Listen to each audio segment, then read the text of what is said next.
Salut, je suis Herman Kako et c'est un plaisir pour moi de vous retrouver pour ce nouveau numéro de notre podcast.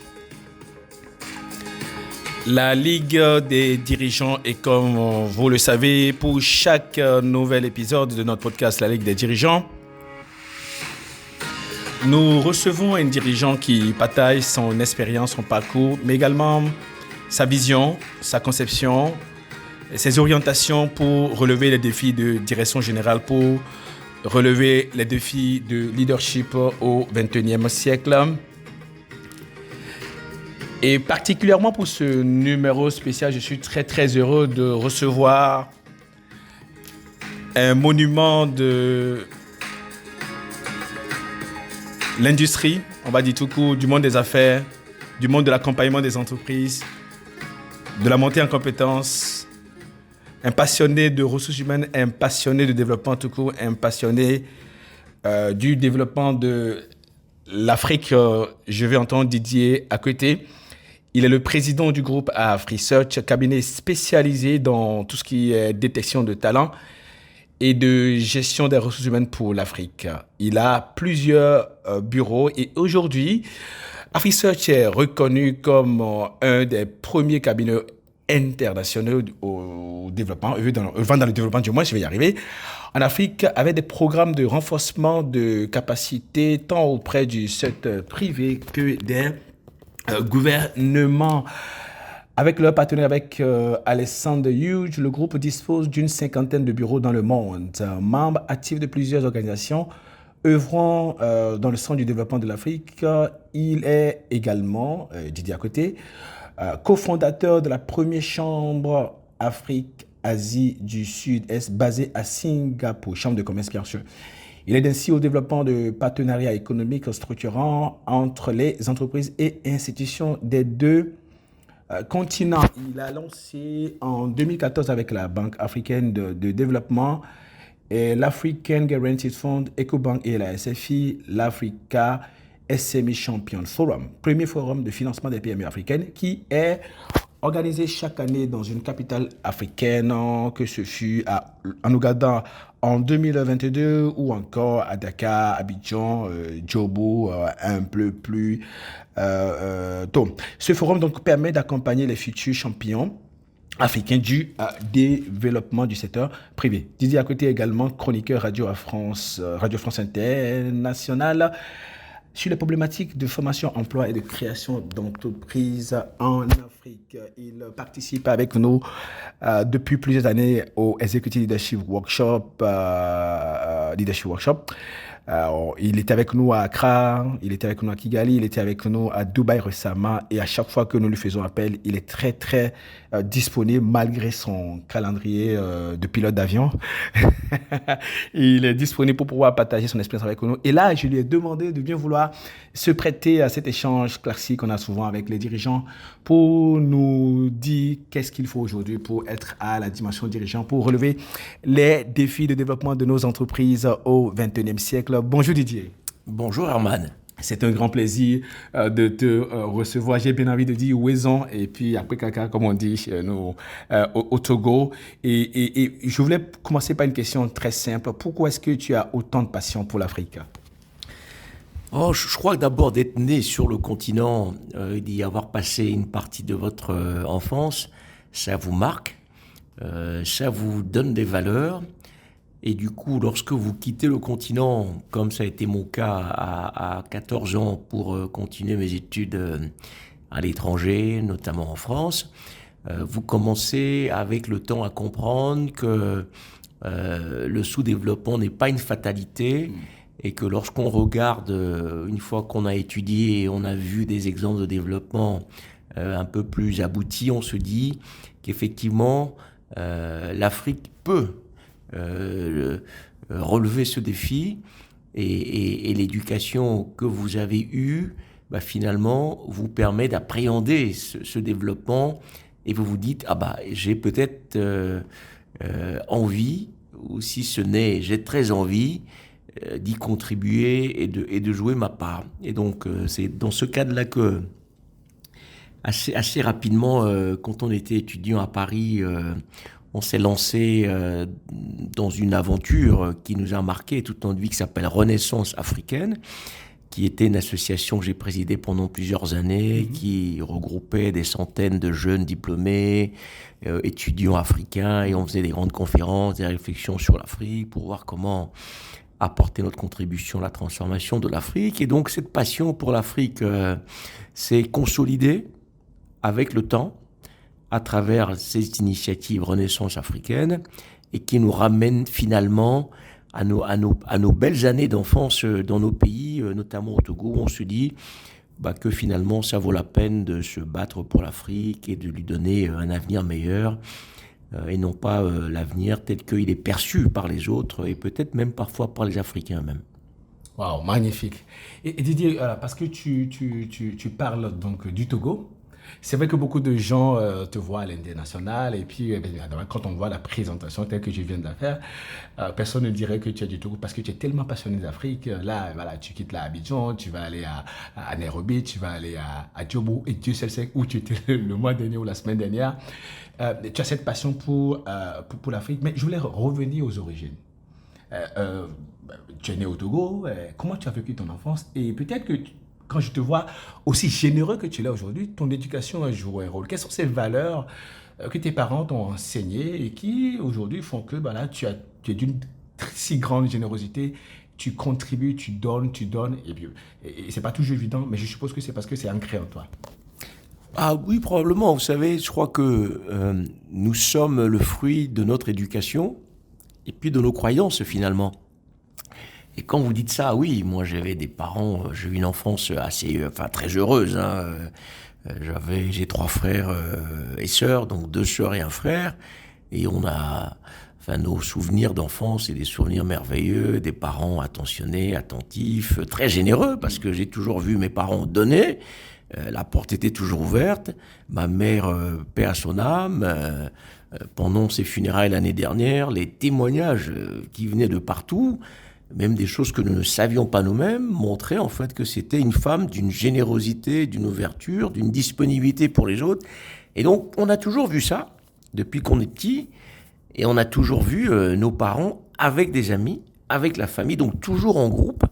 Et donc, cette ouverture aux autres, je pense que c'est un héritage aussi familial, et du coup, avec aussi la prise de conscience de la nécessité d'une solidarité plus importante entre d'abord les individus de manière générale, entre les Africains ensuite après, pour dessiner des trajectoires collectives.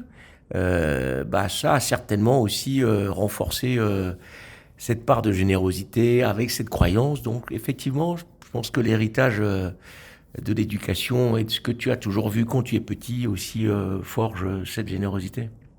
Waouh, magnifique. Et est-ce que tu as peut-être des anecdotes de ces moments que tu as vécu avec tes parents ou peut-être en grandissant et qui t'ont marqué et qui peut-être constituent des choses qu'on ne retrouve plus aujourd'hui et qu'on doit entendre et qui te servent peut-être aujourd'hui en tant que dirigeant, en tant qu'accompagnateur de dirigeants et contributeur au développement de l'Afrique?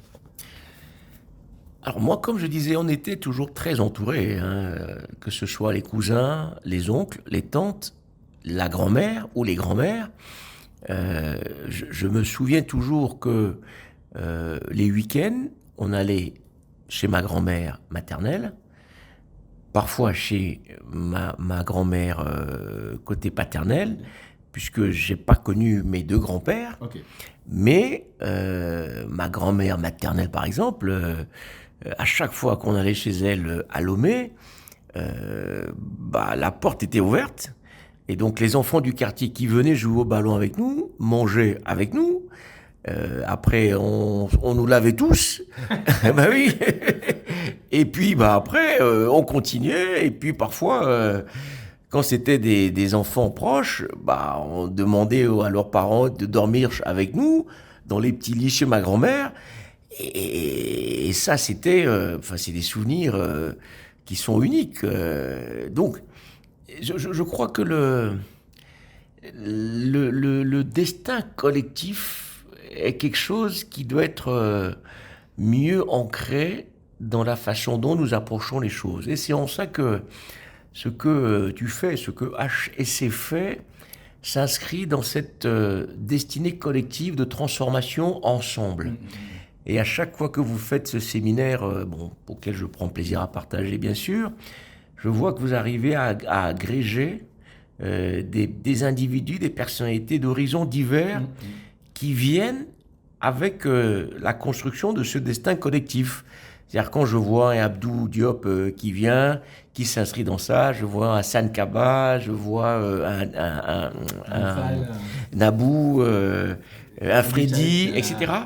Je vois bien que je retrouve en fait la façon dont nous fonctionnons depuis en fait qu'on est jeune. Donc nous avons toujours fonctionné en groupe, même si après chacun a fait sa trajectoire, mais il y a toujours ce destin collectif qui anime tout ce que nous faisons. Ce qu'on fait à Singapour en Asie, c'est avec Paulo Gomez et d'autres amis.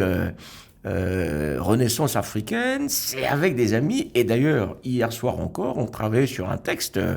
Je ne sais pas quand l'émission sera diffusée, mais vous pourrez peut-être couper cette partie. Mais hier soir, avec des amis de collège, on travaillait sur un texte pour condamner ce qui se passe en Tunisie aujourd'hui et pour faire un appel à toutes les bonnes volontés pour dire ça suffit, il faut que l'Afrique se réveille et que le noir ne soit plus un pestiféré de l'humanité. Ça suffit. Donc, nous sommes à chaque fois dans des combats collectifs, donc que j'appelle des destinées collectives, que je retrouve un peu dans ce que vous faites, et qui animent à chaque fois ce qu'on fait. Et donc, mes souvenirs d'enfance chez ma grand-mère, ou chez mes grands-mères, ou chez mes tantes, et finalement ce qu'on fait encore aujourd'hui dans nos aventures d'entrepreneurs, que ce soit sur le plan associatif, que ce soit sur les conférences qu'on fait en Asie. Il y a toujours ça, je pense, qui est un puissant moteur. Et merci beaucoup, Didier. Et ça t'a tellement marqué qu'on remarque que tu ne fais jamais rien seul. C'est vrai. Je réfléchis seul, et puis je réfléchis avec les autres, et puis on fait ensemble. Ou alors je commence, et puis les autres viennent en disant « il a commencé ». Et ça aussi, je pense que, il y a un proverbe africain qui dit « si tu veux aller vite, va seul, si tu veux aller loin, aller à plusieurs ». Et donc, moi, j'ai toujours cette tendance de vouloir associer les gens pour faire les choses, parce que je me dis, il faut qu'on aille le plus loin possible, et il ne faut pas s'essouffler, et puis personne n'a la meilleure idée de la planète. Donc, c'est à travers cette confrontation d'idées, d'expériences, je pense qu'on construit les choses, et donc c'est effectivement un peu ça la logique de tout ce que je fais, le faire avec les autres. Parfois, ça peut coûter très cher. Ça coûte souvent cher parce que vous perdez... D'abord, parfois, c'est des ruptures de confiance parce que vous faites confiance aux gens que vous embarquez, et puis au fil du temps, vous comprenez que l'agenda n'est pas pareil, donc ça crée des déceptions. Certains viennent avec donc des agendas différents du vôtre. Nous, on est généreux. Avec quelqu'un comme Paulo Gomez, on est généreux, on donne, on compte pas. Et puis souvent, on est un peu déçus. Parfois, dans des aventures plus professionnelles aussi, on se dit, tiens, on peut construire les choses ensemble. Il y a ceux qui veulent gagner de l'argent très vite, et on dit, non, c'est sur la durée, c'est pas tout de suite. Et puis, on change des vies. Et parfois, il vaut mieux changer des vies, ne pas gagner d'argent. Mais finalement, le bénéfice qu'on en tire est plus important que gagner de l'argent. Donc, dans les aventures collectives, il y a toujours souvent beaucoup de déceptions. Mais il ne faut pas que ça nous désespère de l'homme, de la nature humaine. Et donc, ça vous oblige, ça vous apprend à choisir ceux avec lesquels vous voulez avancer. Et finalement, vous avancez avec moins de personnes, mais vous avancez mieux que de vouloir avancer avec plein de gens, et finalement avec beaucoup de déceptions. Donc ça a un prix, ça a un coût. Mais il ne faut pas désespérer la nature humaine. Donc, tant que vous avez des joies, des réalisations de temps à autre, qui ne sont pas parfaites, ça vous encourage à continuer. Absolument. C'est vrai qu'il y a beaucoup de gens qui disent aujourd'hui il vaut mieux être seul que mal accompagné. Mais effectivement, quand on est seul, on a du mal à structurer, à faire des choses qui soient tangiblement durables. Merci beaucoup. Alors, Didier, on va commencer par aller progressivement vers ta vision pour l'Afrique, ta vision pour le management, le développement du capital humain, surtout le développement des PME. Mais ça, parlons un petit peu de l'aventure AfriSearch. Comment est-ce que ça a démarré et pourquoi est-ce que vous avez décidé de le faire? Comment est-ce que le parcours a été fait? C'est pratiquement 27 ans d'expérience aujourd'hui en matière de recherche des talents, de placement des talents dans les entreprises, de développement dans les entreprises. Comment ça a commencé et quelle leçon tu en tires aujourd'hui pour ceux qui peut-être voudront emboîter le pas dans d'autres secteurs, dans d'autres business models? Oh, on peut en parler pendant des jours, hein, mais non, je crois qu'il faut en retenir. J'ai parlé tout à l'heure de Renaissance africaine, qui a été un marqueur important dans nos vies, en termes d'expérience associative, de construction d'espaces de dialogue, d'action avec d'autres Africains. Et AfriSearch, en fait, est né de ces réflexions associatives où on se disait, si on veut construire l'Afrique, il faut miser sur les talents, les compétences africaines, et il faut les trouver et les mettre à la disposition du continent. Et donc c'est comme ça que l'idée est née avec des amis, une fois de plus, membres de l'association Renaissance africaine. On a décidé de créer le premier cabinet de chasse de tête et de recrutement des Africains pour l'Afrique. C'est ça. Ça n'a pas été sans difficulté parce qu'on est en 96, l'Afrique était très mal vue, c'était un continent négatif, il n'y avait que des mauvaises nouvelles, entre guillemets, qui venaient d'Afrique. Bref, l'Afrique n'était pas du tout à la mode. Et donc, il a fallu nous convaincre d'abord nous-mêmes que le pari de l'Afrique, c'est le pari qu'il faut faire. Le pari des Africains, c'est le pari qu'il faut faire. Et on a construit sur la difficulté, la première année, un cabinet qui voulait se mettre tout de suite aux standards internationaux. Donc, le positionnement était le positionnement d'un grand cabinet, l'emplacement géographique à Paris tout de suite, la petite équipe qu'on avait tout de suite. Donc on a positionné très haut le cabinet avec des difficultés conjoncturelles puisque le marché n'était pas prêt. Et donc on a dû se battre sur le marché pendant 1 an pour faire reconnaître la qualité du concept, le fait qu'il y avait des Africains talentueux, parce que les gens disaient mais il n'y a pas d'Africains bien formés, il n'y a pas d'Africains qui ont du talent. Ils disaient et nous qu'est-ce que nous sommes alors? Et donc il a fallu convaincre le marché qu'effectivement, il y avait des compétences africaines qui étaient prêtes à rentrer en Afrique pour y travailler. Et puis, je pense qu'avec le temps, c'est devenu quelque chose de naturel pour tout le monde, qu'il fallait les talents africains pour construire l'Afrique, qu'il fallait identifier. Puis, le cabinet a fait son bonhomme de chemin avec des bureaux dans différents pays et on a grandi progressivement avec toujours cette vision que le développement de l'Afrique doit se faire avec les Africains et avec les talents africains. Donc la vision reste valable et elle s'inscrit toujours dans ce que nous faisons, que ce soit pour les PME. On dit les PME africaines doivent construire l'Afrique, doivent offrir les jobs aux jeunes Africains. Les talents africains doivent rentrer en Afrique, les autres peuvent venir. On n'empêche pas les autres de venir. Le métissage des compétences, c'est aussi ça. Mais il faut que les Africains soient convaincus que leur continent, c'est d'abord à eux de le construire et non pas aux autres. Et non pas les autres. Et donc on s'inscrit trop souvent dans cette logique de « Ah, il faut des investisseurs étrangers, il faut que les autres viennent nous aider, il faut qu'on vienne nous faire ça. » Non, il faut qu'on arrête ça. Donc AfriSearch, sa philosophie, sa vision, c'est que les Africains doivent se prendre en main, doivent construire leur destin et doivent miser sur leurs talents, leurs compétences pour changer la trajectoire. Et donc, c'est notre leitmotiv, c'est notre vision, on s'inscrit dans ça et c'est ce qu'on fait depuis bientôt 27 ans. Wow. Et se mettre avec les amis, faire le parcours, pénétrer le marché, financer le développement. En tant qu'entrepreneur, à la base, comment tu as structuré, vécu tout ceci et quelles sont les leçons tirées que tu aimerais partager avec ceux qui nous suivent?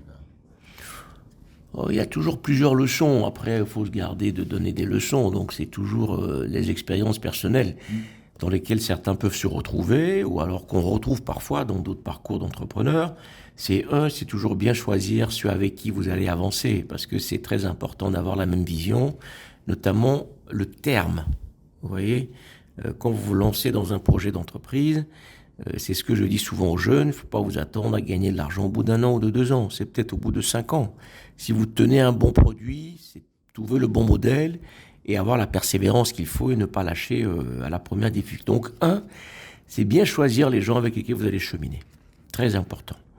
Deuxièmement, c'est croire profondément dans son projet quand on pense que ce projet répond à une conviction et qui vous fait vous lever tous les jours en disant « je crois dans ce truc, c'est dans mon ADN ce projet », donc y croire et ne pas lâcher à la première difficulté. Troisièmement, c'est le faire avec beaucoup de passion, beaucoup de sérieux.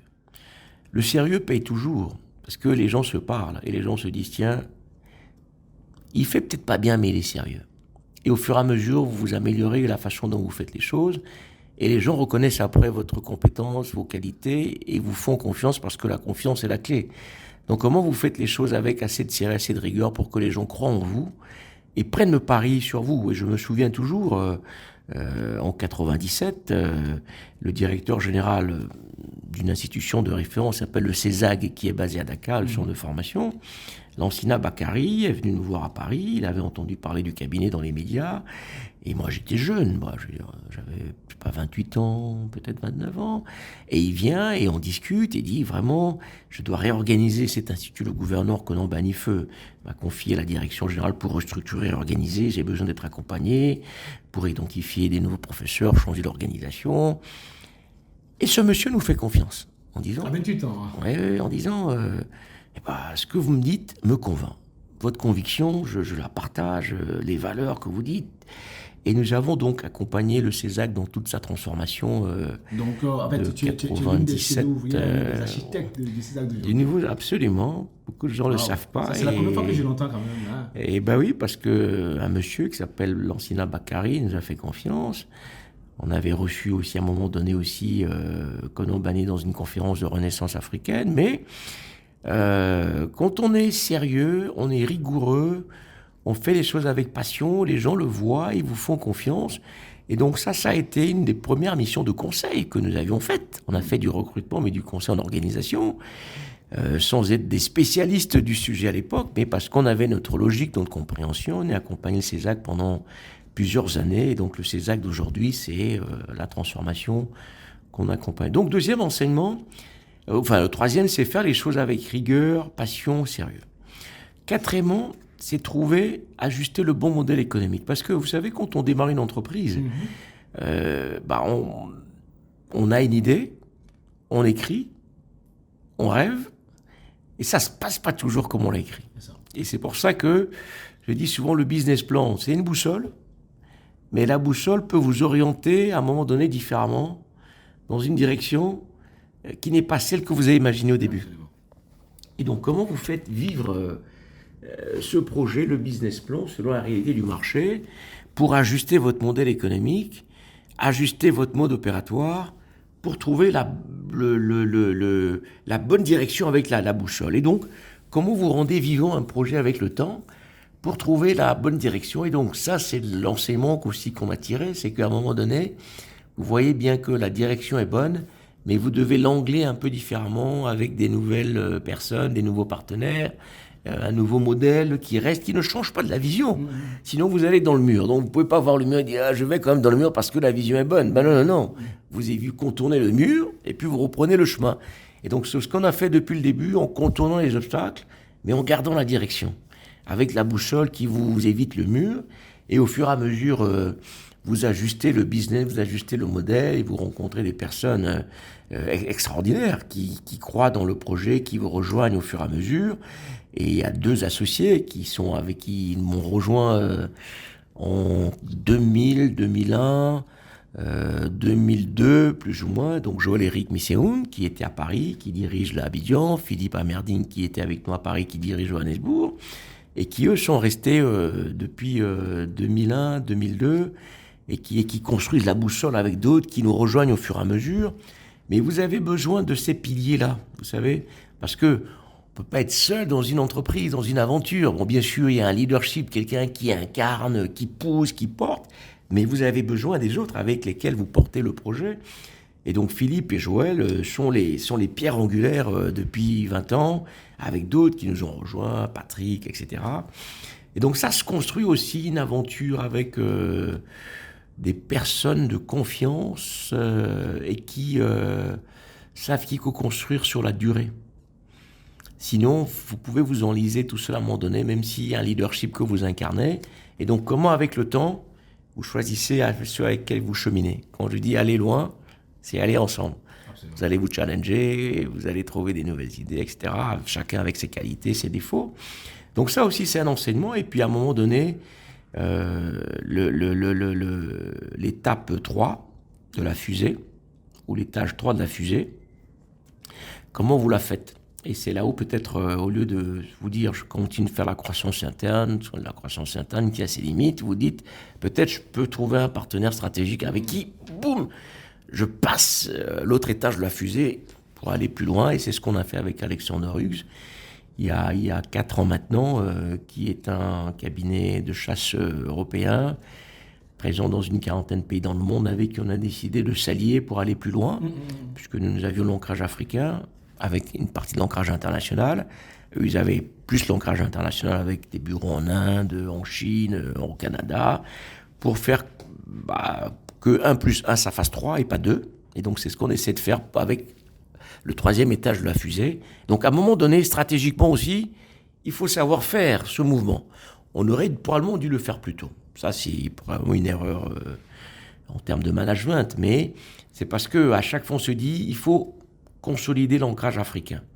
Parce qu'à chaque fois qu'on a été approché par des cabinets internationaux qui voulaient ou nous racheter ou faire des alliances avec nous, ils considèrent l'Afrique comme une sorte d'élément complémentaire, mais pas comme étant dans le core business.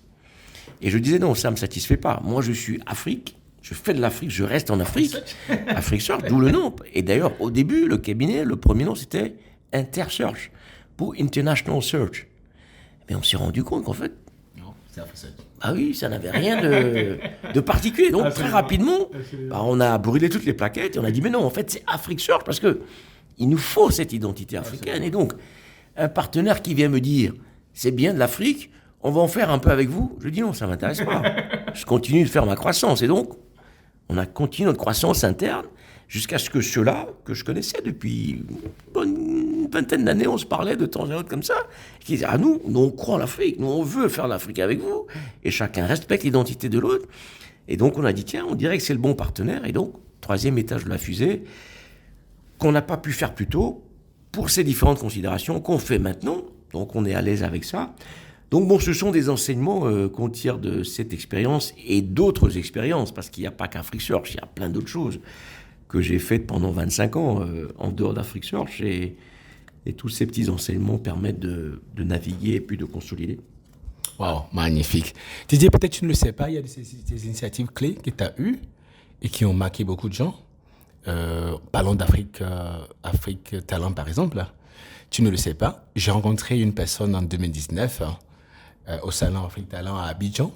Cette personne, pour le dire tout simplement, était, on va dire, en transition socio-professionnelle, du moins au chômage. Elle était dans un secteur complètement à la banque. Et parce que je l'ai rencontrée à Afrique Talent, elle est devenue directeur général dernièrement en janvier. Après avoir été nommée DGA il y a de cela 15 mois. Peut-être que tu ne sais pas quel est l'impact de ce que tu fais sur la vie des gens. Il a participé à ce salon. On l'a rencontré, on l'a accompagné, mais on l'aurait jamais rencontré de cette manière-là si c'était pas Afrique Talent. Pareil pour le Africa SME Champion Forum.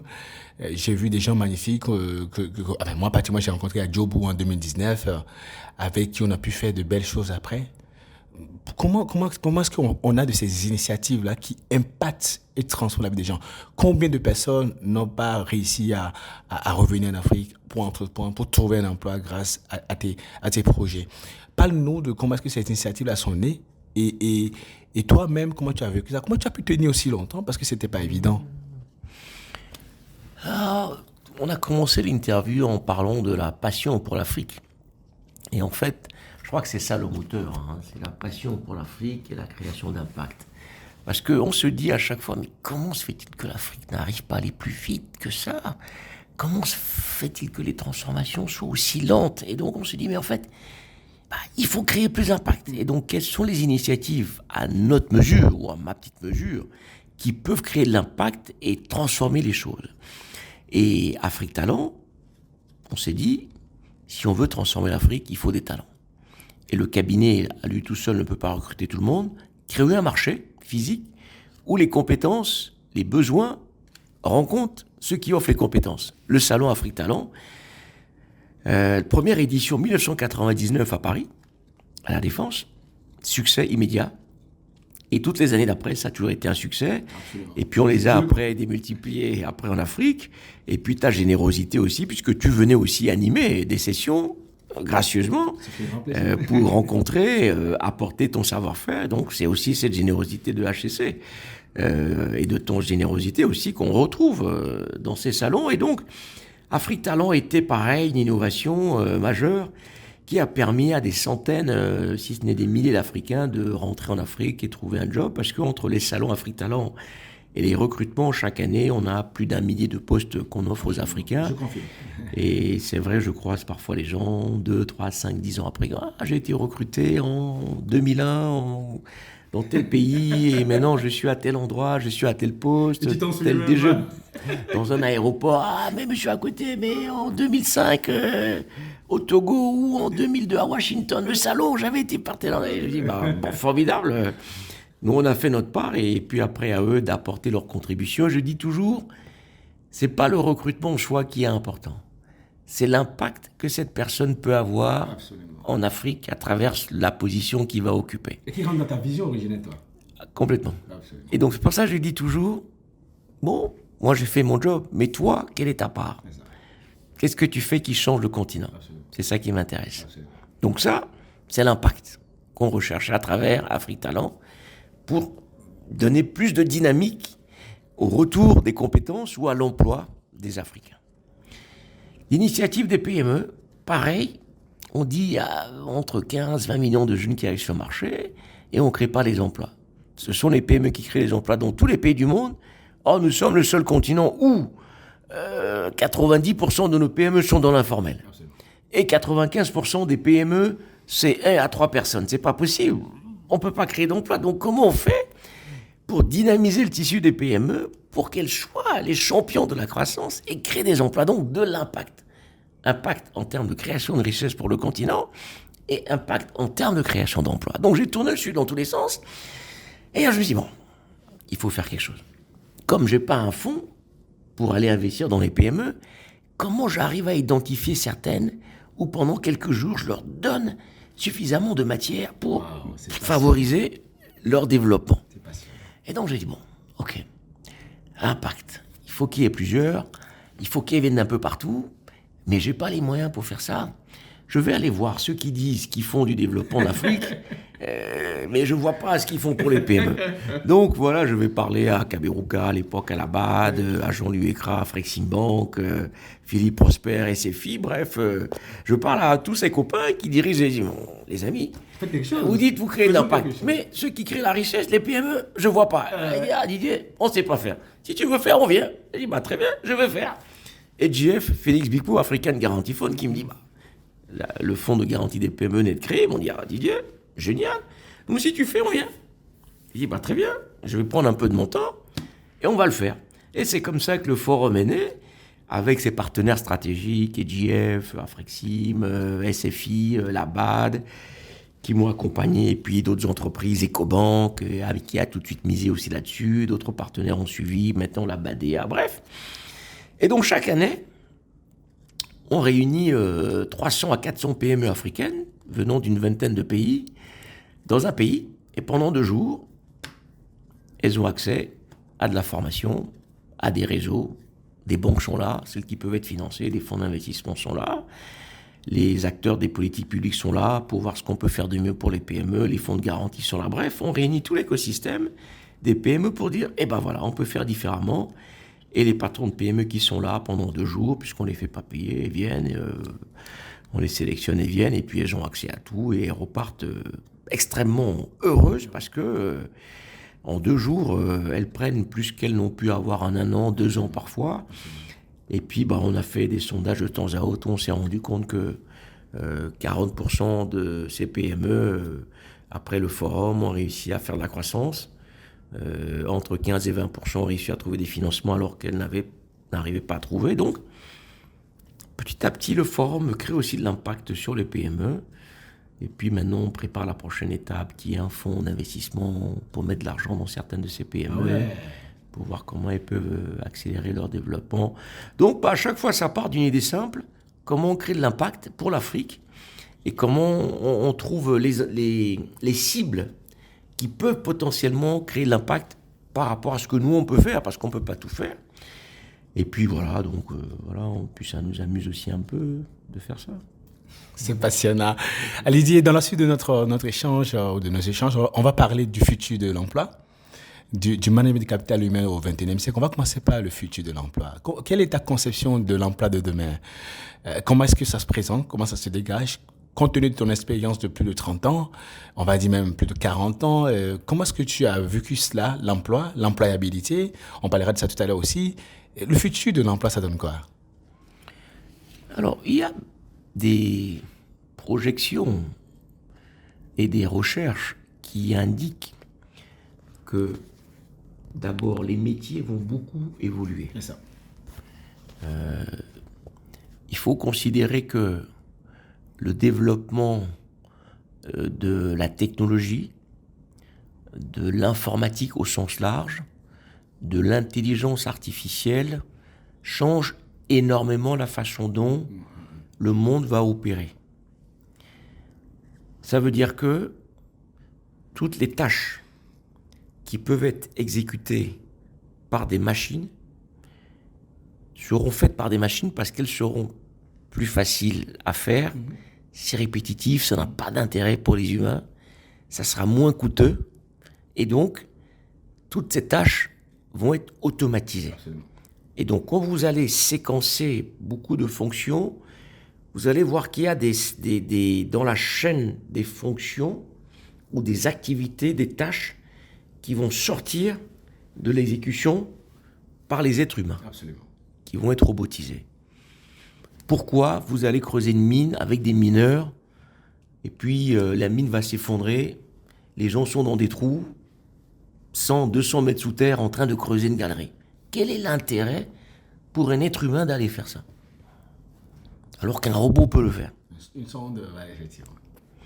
Quel est l'intérêt pour quelqu'un d'avoir un marteau-piqueur sur un trottoir et puis d'essayer de casser un carreau ou un... Non mais, quel est l'intérêt? No sense. Voilà, donc, quel est l'intérêt pour quelqu'un de taper à la machine toute la journée la lettre de quelqu'un, alors qu'en dictant la lettre à un téléphone, il vous le tape, vous le corrige et l'envoie à la personne que vous voulez. Donc, les technologies devraient faciliter la vie des êtres humains, non seulement, et donc impacter beaucoup les activités professionnelles. Et donc, le travail va être réinventé d'une certaine manière parce que vous allons être aidés par les technologies et l'être humain, on va essayer de le mettre plus sur de l'intelligence, dont de l'intelligence émotionnelle. Parce qu'un robot, on a beau dire, on dit le robot est intelligent, mais le robot jusqu'à présent n'a pas de sentiments.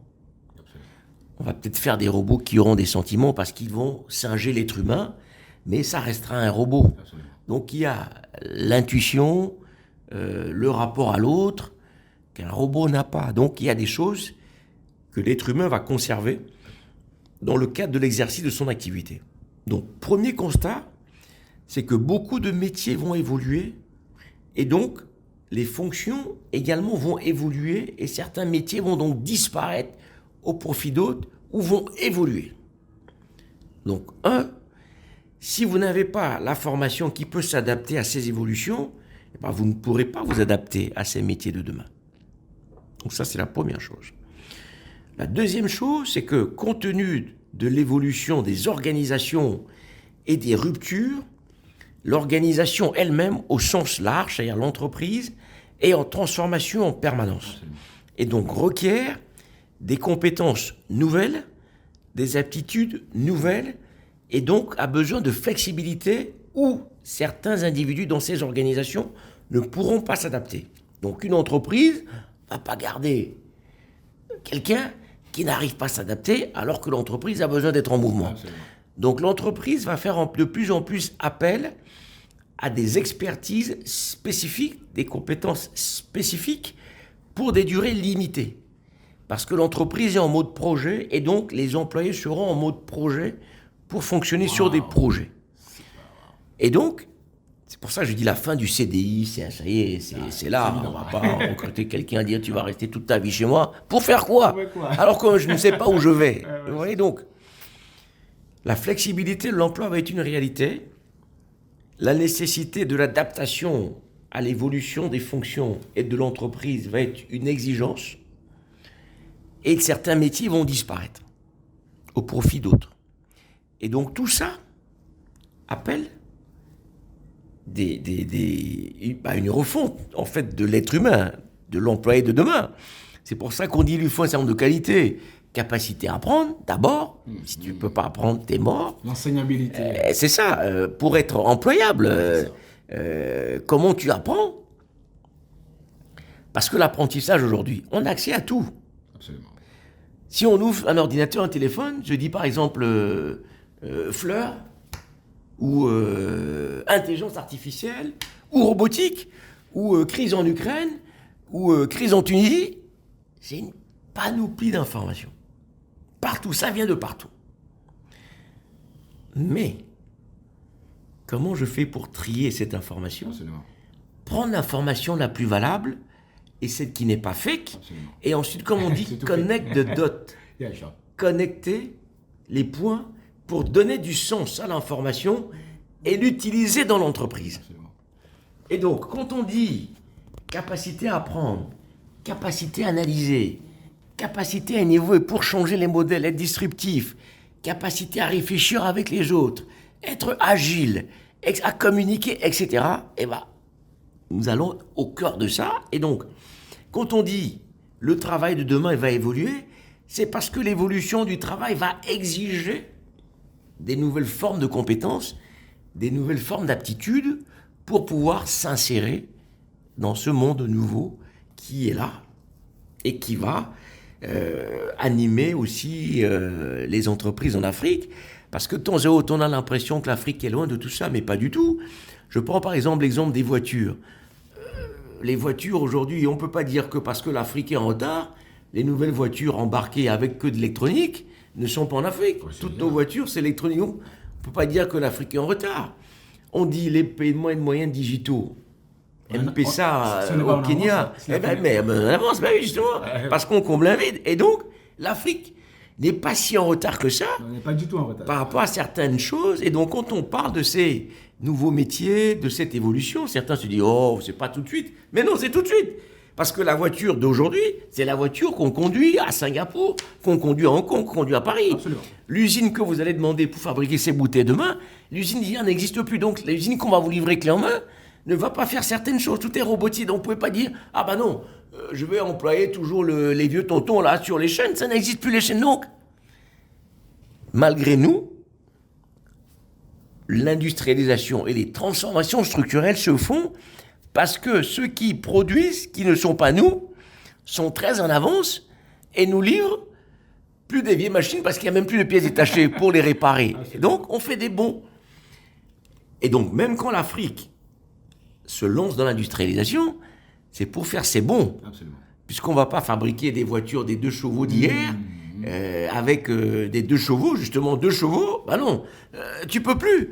Donc, tu vas faire des voitures avec électronique embarquées, des jeunes qui fabriquent des téléphones en Afrique, c'est des téléphones augmentés, qui font des choses. Bref, nous sommes déjà dans la globalisation, même si nous sommes très en retard parce que nous avons des systèmes éducatifs qui sont très en retard avec complètement. En fait, c'est ça le problème, c'est que on forme pas les Africains au métier de demain, on forme pas les jeunes Africains au métier même d'aujourd'hui, on leur donne pas les compétences. Donc, nous sommes en retard par rapport à l'évolution qualitative de l'intelligence et des compétences qui arrivent sur le marché pour aller aussi vite que les autres. Donc, on est très en retard par rapport à ça, mais on embrasse les technologies et les innovations telles qu'elles arrivent par les autres, parce que les produits du passé n'existent plus. Absolument. Donc le travail va beaucoup évoluer, va beaucoup se transformer. Et il faudra beaucoup d'agilité et beaucoup d'intelligence pour s'adapter à tous ces nouveaux métiers et aux exigences des entreprises. Il sait également, merci beaucoup Didier, il sait également que l'un des points d'accompagnement des entreprises, c'est la gestion des nouveaux talents. Et tout à l'heure, tu nous parlais des gens qui sont complètement hors grille et que les entreprises ont du mal aujourd'hui à recruter parce qu'en fait, elles souhaitent mettre les gens dans des grilles. Et toi qui es recruteur, il arrive souvent que tu tombes sur des talents spéciaux et qui ne répondent pas à la grille classique, aux grilles classiques que les entreprises ont. Comment gérer cette problématique? Alors, les entreprises, effectivement, sont confrontées à ça. Quand vous avez une équipe et que vous avez quelqu'un qui a un talent particulier qu'il vous faut absolument, et je prenais l'exemple de l'équipe de foot, quand vous avez un buteur de génie, qui doit rejoindre l'équipe pour vous faire gagner, vous êtes prêt à le payer pour qu'il vienne dans l'équipe, pour que vous puissiez gagner. Donc, de la même manière, quand vous êtes dans une entreprise et qu'il vous faut un talent qui peut vous faire gagner, vous faites venir ce talent et vous le payez au prix qu'il faut pour qu'il puisse faire gagner l'entreprise. Sinon, toute entreprise s'effondre. Si vous n'avez pas ces talents, en fait, tout le monde y perd. Donc, si vous mettez les gens dans les catégories moyennes parce que vous voulez les enfermer dans les grilles, les personnes ne viendront pas et ils iront ailleurs. Donc, vous allez avoir, bien sûr, entre guillemets, une grille pour une majorité de gens moyens dans l'organisation. Et puis les autres qui ne sont pas dans la grille. Et ceux qui veulent sortir de la grille, il faut qu'il ait un talent particulier pour qu'il ne soit pas dedans et qu'il soit payé comme le plus grand marqueur de but d'une équipe de foot ou le plus grand relayeur d'un relais 4x100 mètres pour qu'il soit dans votre équipe. Et donc, vous êtes obligé de vous adapter à ce monde nouveau de talent qui a un prix et qu'il faut payer pour faire grandir l'organisation. Parlant du sang, quelles sont les flexibilités que les entreprises aujourd'hui doivent offrir pour pouvoir attirer ces nouveaux talents, tirer le même parti d'eux et puis développer donc du coup les compétences et le capital humain de façon générale? Il faut leur offrir, je pense, de la flexibilité parce que la crise sanitaire aussi a montré que de manière générale, les employés aimeraient avoir plus de flexibilité dans la façon de travailler. Quand on dit flexibilité, ça veut dire mixer un peu de travail à distance, un peu de présentiel, de nouvelles formes de collaboration, des types de contrats différents, des contrats plus souples, qui peuvent être sur des courtes durées, et puis après on reprend, après on passe sur un mi-temps, etc. Donc, l'entreprise doit être suffisamment agile. C'est pas facile à faire quand c'est des grosses organisations. Avoir assez d'agilité, de flexibilité pour que le collaborateur lui-même aussi se sente un peu libre, parce qu'il a besoin aussi de liberté, d'espace d'innovation, d'espace de créativité, etc.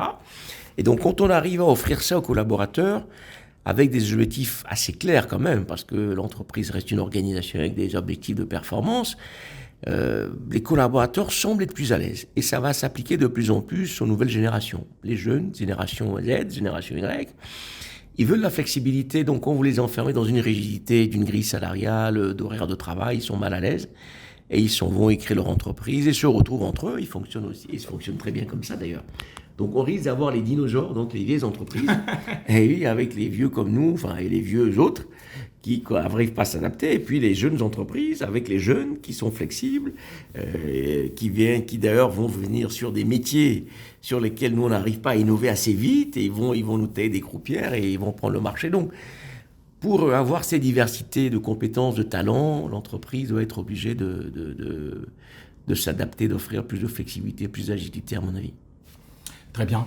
On tire à la fin de nos échanges. Il y a quelques 2 ou 3 points que je vais encore aborder avec toi, Didier. Surtout la question de la performance de nos grandes entreprises. C'est que tu es manager, administrateur dans beaucoup de grosses institutions et grosses entreprises en Afrique, etc. Les dirigeants qui nous écoutent et les PME, les responsables de PME qui nous écoutent, tu as l'habitude de l'une des Nothing Personality of Business, s'inspirant donc du coup du film Le Parrain. Comment amener ce pragmatisme aujourd'hui dont on a besoin pour quitter nos émotionnalités parfois trop africaines et qui peut constituer des freins au développement de nos entreprises? Alors, peut-être que c'est aussi notre organisation sociale qui fait ça. Et quand on dit prendre en considération sa culture pour diriger, c'est aussi une réalité. Un Japonais va diriger différemment, un Allemand va diriger différemment, un Français va diriger différemment, un Italien, un Nigérien va diriger différemment, un Sénégalais. Donc, il y a des sensibilités culturelles qui caractérisent les populations. Et l'Afrique, une des caractéristiques, c'est ce côté un peu collectif, même si on n'est pas si collectif que ça en réalité, mais ça reste une composante culturelle avec les autres. faire avec les autres, le Ubuntu. Et donc, un dirigeant, dans son inconscient, a cette responsabilité vis-à-vis de la collectivité. C'est-à-dire, je fais pour moi, mais je fais aussi un peu pour les autres. Et c'est pour ça d'ailleurs que quand vous virez quelqu'un, peut-être la famille va vous appeler, ah vraiment, pourquoi, il faut le garder un peu, c'est difficile, etc. Bref, nous sommes en permanence, nous gravitons autour de composantes sociales qui influencent notre façon de gérer. Et donc, typiquement, quand vous recrutez, on va dire « Ah, mais vraiment, il y a ton neveu, ça fait 2 ans qu'il n'a pas de travail, toi aussi, tu peux pas faire ça, tu recrutes, mais prends-le, il va apprendre. » Enfin, oui, mais il t'a dit « Mais il n'a pas fait la formation, mais prends-le. » Bon, donc, généralement, le dirigeant va dire « Bon, moi, tu sais, j'ai pris un cabinet de recrutement. J'ai aucun problème. Envoie-moi son CV. Je l'envoie au cabinet. S'il passe ses entretiens et qu'il marche, je serai très heureux. Donc, je lui donne sa chance. Et donc, on nous envoie le CV. Lui, il a fait le job. Il n'a pas dit, je recrute. Il dit, si, donne-moi son CV, je vais le donner. Il va le donner au cabinet. Le cabinet fait lui, ah, il n'a pas été retenu. Ah, Nothing personal. Nothing personal. It's just business. Mais j'ai fait ma part. Vous voyez donc, le dirigeant, aujourd'hui, commence à s'émanciper de ces pesanteurs culturelles et sociales en utilisant les méthodes modernes de management. Je vire quelqu'un, tu vas dire, je vais faire l'évaluation. Regardez, j'ai fait l'évaluation, je n'ai pas viré sur un coup de tête. Regarde, sur 100 points, il a eu 20. D'accord, je l'ai gardé. Il faut lui parler. Deuxième chance, il faut qu'il passe l'évaluation. Deuxième évaluation, il a 15. Regarde, les autres ont 40, d'autres ont 80. Je peux pas. Aide-moi, parle-lui. Nothing personal. It's just business. Donc, tu commences à justifier pourquoi tu ne diriges plus avec la dimension sociale qui constitue une contrainte, un poids. Même si certains s'en émancipent facilement, d'autres disent, bon, de toute façon, ça ne m'intéresse pas, moi c'est mon business, j'ai des salaires à payer, etc. C'est pas grave. Et puis quand tu vas au funérailles, tout le monde te regarde de loin en disant, ah, voilà, lui là. Ou bien, quand quelqu'un proche de toi, ton fils, personne vient au funérailles en disant, ah, c'est pas comme ça que tu fais, voilà, mais non, viens pas au funérailles. Donc, tu as cette pression sociale qui fait que les autres, tu vis avec eux au quotidien. Donc, tu t'ajustes, et donc avec les méthodes modernes de management, les gens arrivent à gérer ces contraintes dont tu parles en disant, moi j'ai fait ma part, maintenant à lui de faire sa part, s'il veut garder le job, faire le job, ne pas être viré, etc. Bon, donc c'est de plus en plus ce qu'on voit dans les PME pour que le patron soit un peu plus à l'aise. Et puis, quand il y a les funérailles, que tout le monde vienne et ne dise pas « Ah, toi, t'es un salaud, on vient pas », etc. Absolument. Et puis, on va chuter sur la financiabilité de nos PME. Quels sont, selon toi, les ajustements nécessaires aujourd'hui, toi qui te bats pour mettre en place un fonds d'investissement dédié aux PME? Quels sont ces critères que les PME doivent s'apprêter à respecter pour être plus facile à financer? Tu nous parlais de croissance hier. La croissance est possible. Comment est-ce qu'on va mapper cette croissance? Comment on va créer les conditions pour driver la croissance? C'est d'abord l'organisation. C'est un gros problème. Vous savez, je donne un exemple. On avait fait un projet au Bénin il y a quelques années avec l'appui de la Banque mondiale et le gouvernement du Bénin pour faciliter l'accès des PME au financement des TPE. Et on a sélectionné 130 PME, TPE, différents secteurs agroalimentaires, mode, BTP, etc. Et toutes ces PME disaient, on n'arrive pas à avoir un financement auprès des banques. Ça fait des années qu'on galère. Donc on les a pris dans un programme où, entre 6 et 12 mois, 12 pour les plus, vraiment celles qui avaient le plus de difficultés, 3 à 6, et quand on les a aidés à réorganiser leur business, à avoir une organisation qui rassurait les banquiers, un business model qui était lisible par le banquier, et bien figurez-vous que elles ont toutes obtenu un financement bancaire. T'imagines ça? Bah, oui, et c'était un programme, un succès extraordinaire, parce que on a fixé l'organisation. Donc ça, c'est d'un. Et deuxièmement, c'est que le financement, ce n'est pas que la banque. Or, les gens se dirigent naturellement vers les banques.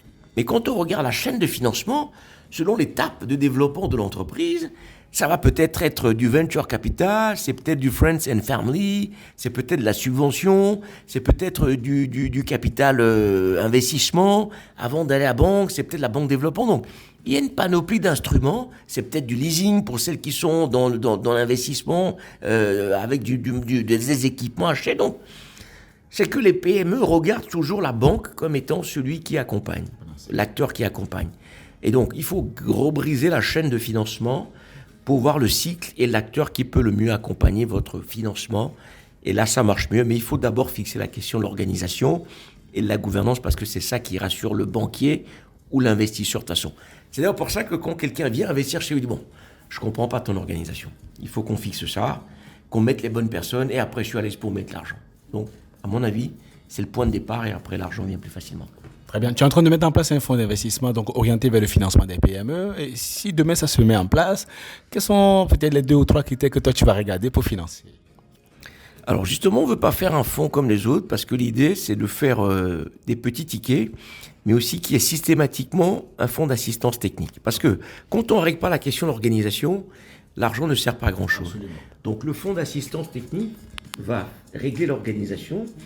Et puis le fonds d'investissement va venir après dans le capital pour renforcer les fonds propres. Et une fois qu'on renforce les fonds, on va chercher de la dette. Donc c'est vraiment organisation, renforcement du capital, de la dette et de l'accompagnement pour que ça fonctionne parce que c'est vraiment ces 4 composantes qui font que les PME ont beaucoup de mal à faire la croissance. Donc quand vous amenez que l'argent ça marche pas, quand vous amenez que l'organisation aussi c'est un vœu pieux, il dit oh c'est sympa on l'a formé mais après. Et donc, il faut mixer tout ça. Et donc, ça va être la particularité de ce fonds sur lequel on travaille avec nos partenaires comme la BADEA, donc la Banque économique en Afrique et d'autres partenaires financiers. Très bien. Donc, ça suppose que l'entrepreneur, il doit être ouvert pour accepter des leviers externes de développement. Absolument. Sinon, c'est qu'il ne veut pas grandir. Absolument. Nous sommes en train de tendre vers la fin de cet échange. Quelles sont les leçons de vie que tu as tirées depuis 40 ans, depuis 50 ans et que tu aimerais partager avec ceux qui aspirent à être comme Didier Akétoye? Non, on a commencé en disant qu'il faut être passionné, il faut être généreux, il faut être persévérant, ne jamais baisser les bras et puis un peu d'intelligence pour savoir naviguer, oui, parce qu'il en faut un peu. Et puis, ne pas oublier qu'au-delà de nous, il y a un très haut qui regarde et puis qui, à un moment donné, dit « Bon, là, il est un peu découragé, il a fait tout ce qu'il faut, je vais lui donner un petit coup de main. » Un peu de grâce. Et voilà, il y a un peu de grâce qui vient couronner tout ça. Et puis, paf, c'est reparti et puis ça marche, quoi. La foi également, alors. Ah bah, c'est ce que je dis. Quand je dis à quelqu'un plus haut, c'est qu'il faut au moins croire en quelque chose, quel que soit ce en quoi vous croyez. Bon, moi, j'ai la foi. Donc, souvent, je dis « Tiens, j'ai fait ce qu'il faut. » Un peu de grâce divine, là, ça c'est pas mal pour accélérer, et puis ça vient et ça avance. N'est-ce pas qu'il faut le mettre sur le genou et puis Dieu. Exactement. Oh, c'était magnifique. En tout cas, merci beaucoup Didier. C'est vraiment extraordinaire. Quelle passion, quelle générosité. Je ne sais même pas quel mot il faut trouver pour le décrire. Vous ne pouvez pas imaginer dans quel état de fatigue Didier peut être en ce moment. Il va prendre un vol tout à l'heure. Tout le monde, Dieu seul sait quel est son périple, mais il a accepté partager doublement 2 jours avec les participants au Next One Entrepreneur Workshop et puis voilà, il va continuer dans d'autres aventures. Il est très passionné. Merci Didier, merci pour ta générosité, merci pour ce que tu fais pour l'Afrique. Merci infiniment. Merci Herman, merci à toi aussi pour tout ce que tu fais pour l'Afrique parce que c'est toi qui nous réunis à chaque fois pour accompagner nos champions de la croissance africaine. Merci infiniment et merci à tous ceux qui nous ont suivis. Si vous avez aimé ce podcast, vous savez qu'est-ce qu'il faut faire. Partagez-le avec ceux qui, selon vous, doivent découvrir l'expérience de Didier et tout ce qu'il conçoit, tout ce qu'il pense, tout ce qu'il a visionné pour l'Afrique. En tout cas, on se retrouve très vite pour un autre numéro de notre podcast, La Ligue des dirigeants. Ciao, ciao.